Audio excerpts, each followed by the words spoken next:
Biglaang ulan at kidlat sa iba't ibang bahagi ng bansa. Amihan at easterlies sabay na umaarangkada. Magandang araw Pilipinas, ito ang Pilipinas Weather ngayon. Narito ang ating update sa panahon. Kung bago ka lang sa ating channel, please like, share, and subscribe para lagi kang updated sa panahon. Salamat sa iyong suporta. Mga kababayan, ngayong araw March 21 na po tayo, 2026. Araw ng Sabado. Narito na ang lagay ng panahon sa buong bansa. Ang northeast monsoon o hanging amihan ay patuloy nang nakakaapekto sa extreme northern Luzon, habang ang easterlies o mainit na hangin mula sa karagatan ang nakakaapekto naman sa nalalabing bahagi ng Luzon at Visayas.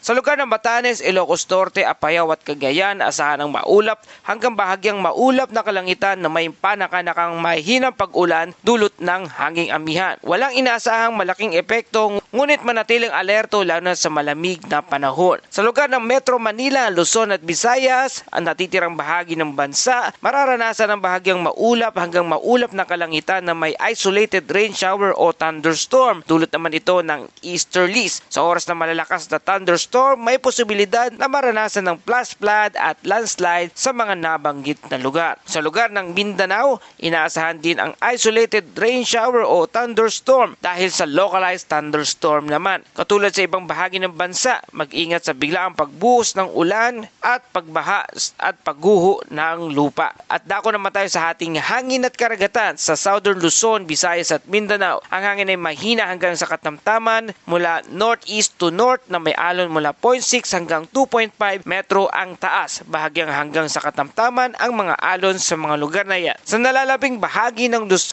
ang hangin ay mula sa east to northeast na may alon na 0.6 hanggang 2.1 metro ang taas. Paalala sa ating mga kababayang mangingisda, ligtas pa rin ang paglalayag, ngunit mag-ingat sa biglaang pag-ulan at malalakas na hangin. Para sa ating temperatura, 23.7 degrees Celsius minimum temperature, 31 degrees Celsius naman ang ating maximum temperature. Ibig sabihin, mainit at maalinsangan sa tanghali, ngunit may tsansang lumamig naman kapag umuulan sa inyong lugar. Sa ating astronomical info ng Metro Manila, ang araw ay sisikat bandang alas 6:01 ng umaga at lulubog naman ito bandang alas 6:07 ng hapon. Mga kababayan, sa kasalukuyan wala tayong binabantayang bagyo, ngunit ang kombinasyon ng easterlies at localized thunderstorm ang nagdudulot ng pabago-bagong panahon. Ibig sabihin, kahit maaraw sa umaga, posible ang biglaang buhos ng ulan naman sa bandang hapon o gabi. Ito ang tinatawag nating convection-driven weather, kung saan ang init sa araw ay nagdudulot ng thunderstorm. Mga kababayan, sa ganitong panahon ng Marso, karaniwan talaga ang nararanasan ang transition mula sa hanging amihan